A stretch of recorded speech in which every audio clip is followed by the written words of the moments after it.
All right, so my team found this old footage from the Orlando Chamber of Commerce that was trying to convince people to move here in the late 1960s, it would appear. I haven't watched everything to completion yet, but I'm going to do a bit of a reaction video of what it was like to live in Orlando in 1960s, and I hope that you enjoy it.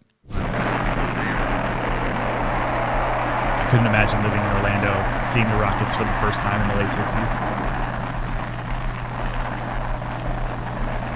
The 20th century has produced a new breed of man. A man on the move, curious, alert, with his eyes on the stars and his feet solidly on the ground. Living enthusiastically for today, but working hard to turn dreams of a better world into tomorrow's reality. This is his century, fast-moving, full of action and discovery. And this is his city. Look at downtown Orlando and how that's changed in the heart of an over the area past that is alive 60 with years. excitement and growth. This is a city in which today's new breed of man can landing actively over at pursue his work and Business his play Executive Airport. to the full limits of his capacity.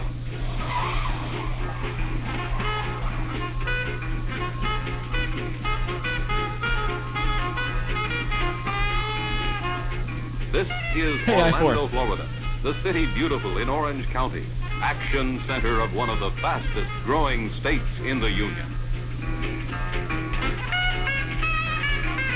Action Center. Oh, so they're calling it. That's awesome. And look at I-4. It's a 2-lane highway instead of what it is obviously today. And there's no cars out there, so that's how you know the this is Orlando a really area long time is ago. Jim Carlton's home by choice, not by chance. He saw opportunity, the kind of opportunity that meant a promising future here, not just for himself, but for his children as well. He saw this opportunity reflected in the dynamic, constantly expanding business and industry of the area. Am I Jim? I moved here for the same reason in 2016. We saw opportunity, we saw growth, we saw a cool lifestyle. Let's see if I'm Jim. Like ancient Rome, all roads, at least in the state of Florida, lead to Orlando. Look at Lake The Eola area down there. is located in the very heart of the Sunshine State. Only a couple of hours drive over modern, streamlined highways to any metropolitan Florida city. It's interesting that they talk about how Orlando is in the center of everything, because a lot of the developers that I talk to, very big developers that are investing a lot of money here, they believe in Orlando so much more than any other city in Florida because we are right in the middle and we're so close to Tampa, Jacksonville, Miami, the Space Coast, Daytona, and all that sort of thing. We're like the connective tissue for the entire state where people can come in and things can go out. Orlando is a modern, bustling metropolis. Its many impressive buildings house large insurance companies and other prime industries attracted to the area because of the city's critical location. This same critical location, plus a local government attuned to business and industry, is fast making Orlando a major convention center. And the city's proximity to Cape Kennedy is also attracting much space-oriented industry to the area, all of which adds up to a picture of growth and expansion as the city continues to build its well-rounded business community. The Martin Marietta Corporation selected the Orlando area as the site for a $30 million plant for the development of missiles, communications, and defense systems, and other space-age equipment. The plant employs over 8,000 people and is one of the largest employers in the state. Orlando is also the home of the international offices for Tupperware home parties and Vanda Cosmetics. Tupperware's still here, and they just got a new CEO to try to do a turnaround. From pleasure craft to frozen orange concentrate. And of course, we must not forget that the Orlando area is located in the very heart of Florida's fertile citrus belt. The picturesque groves of Central Florida supply a large percentage of our country's annual citrus crop. Obviously, that's changed. In the late 60s, 70s, we started seeing a lot of orange groves and orange farmers leave Orlando to go farther south because it started getting way cold here and we were losing crops.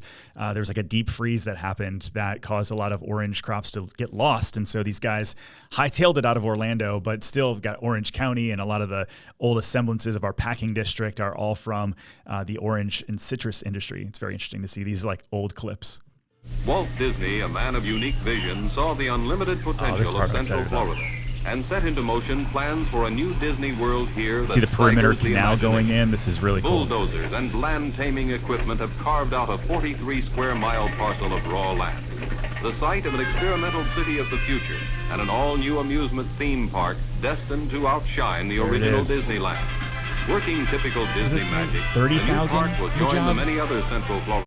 So it says 30,000 new jobs in the next 10 years from the new Disney World. And so it's wild to see that they have over 75,000 people here locally.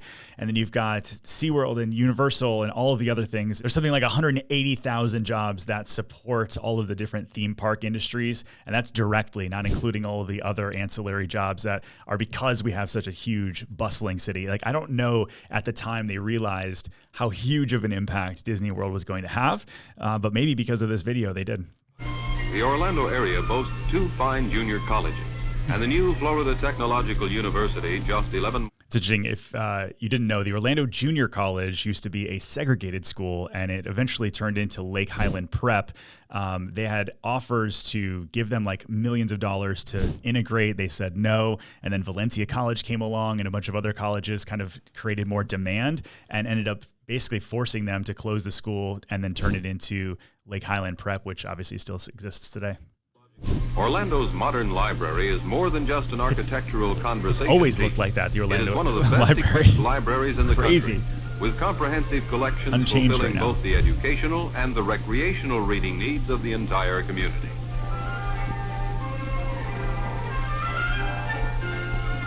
The area's well-equipped science museum offers an imaginative variety of scientific displays and programs to... It's interesting to see the downtown Science Center in the Lock Haven area. Originally, the Science Center was opened up in the 60s, early 60s, and then it expanded to what it is today in the 80s and 90s. Stimulate the minds of young and old alike. Orlando's proximity to Cape Kennedy and the area's numerous space-oriented industrial firms enable the museum to keep its enthusiastic young patrons completely up to date on space-age developments. I could only imagine being in Orlando in the 60s, because I think Saturn V took up in 1967, if I'm right. And so that was the first rockets that were going up, and how much of the Kennedy program was over here. I know people that went to UCF back in the 70s and the 60s were talking about how that was primed basically and created for the space race and for everything that was going on. And then to see some of that still hanging around today, very cool. The main art event of the year is the Winter Park Sidewalk Art Festival, held on one weekend every March. The festival attracts visitors and participating artists from across the nation. What's wild is they're having their 65th anniversary in Winter Park this coming March in 2024. And to see this must have been one of the first years that I did it, that they got some footage from. So it has to be this video from the late 60s for sure. Originally started several years ago by a handful of local artists and only 90 exhibits, and has grown until in recent years it has featured as many as 300 artists and over 1,000 exhibits. Oh, by the way, so for people that are watching our channel and they often comment below that like Winter Park is not Orlando, even in the 60s they were saying that Winter Park is part of Central Florida and Greater Orlando. So what up? Orlando also means exquisite flowering bushes and trees bursting forth in an ever-changing array of colors as one season inconspicuously passes into another in this city so appropriately called the City Beautiful. At night, Orlando can be quiet, peaceful, or it can be exciting.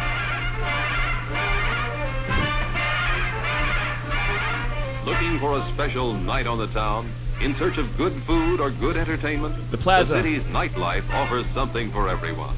There are fine restaurants, theaters, supper clubs, nightclubs. Wait, what's a supper club?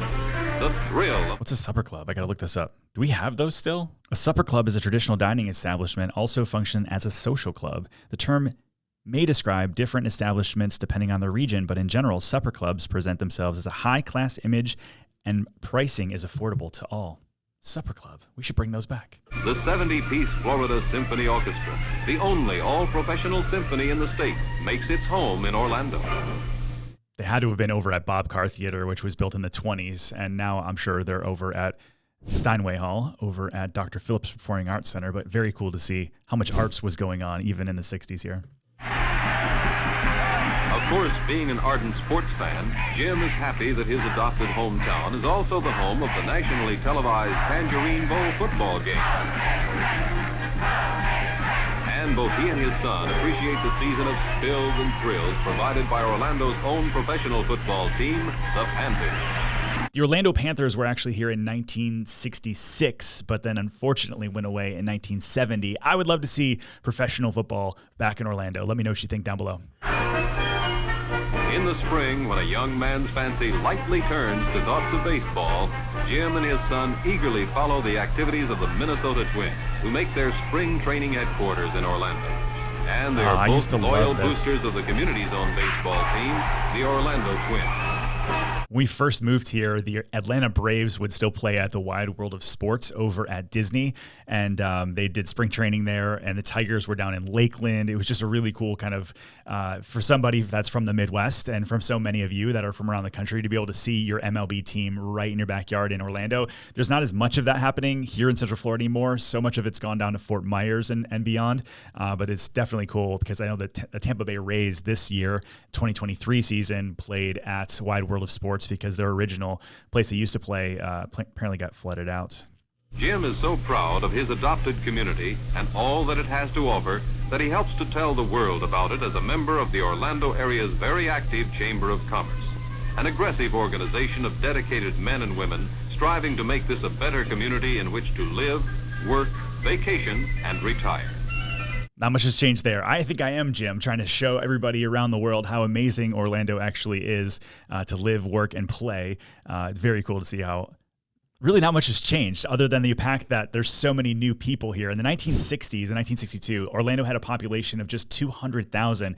Now Greater Orlando is 2.1 million. To see the growth that they were laying back then and how it's actually come to life today, so cool. An active life, a good life. That's what Jim and his family discovered in the Orlando area. A life rich in cultural benefits.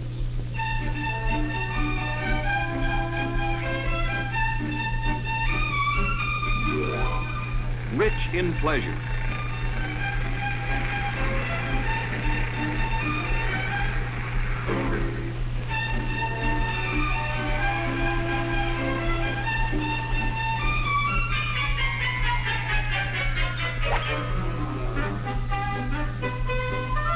And rich in promise.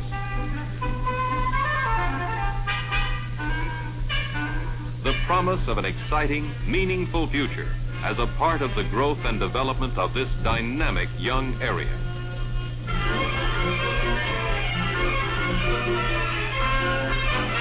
Oh, there it is. You got Jacksonville, Daytona, Cape Kennedy, Tallahassee, Tampa, Miami. Orlando, the action center of Florida. Orlando, the action center of Florida. Very cool video. I hope you enjoyed seeing a little taste of Orlando's past and see how things have definitely changed. And if you're looking to be part of the next 60 years, maybe you already live here or you want to move here and you're looking to buy or sell a house, my team and I, we want to be your real estate resource of choice. So make sure you email me info@postedgroup.com or call the number in the description below. We'll see you guys on the next video.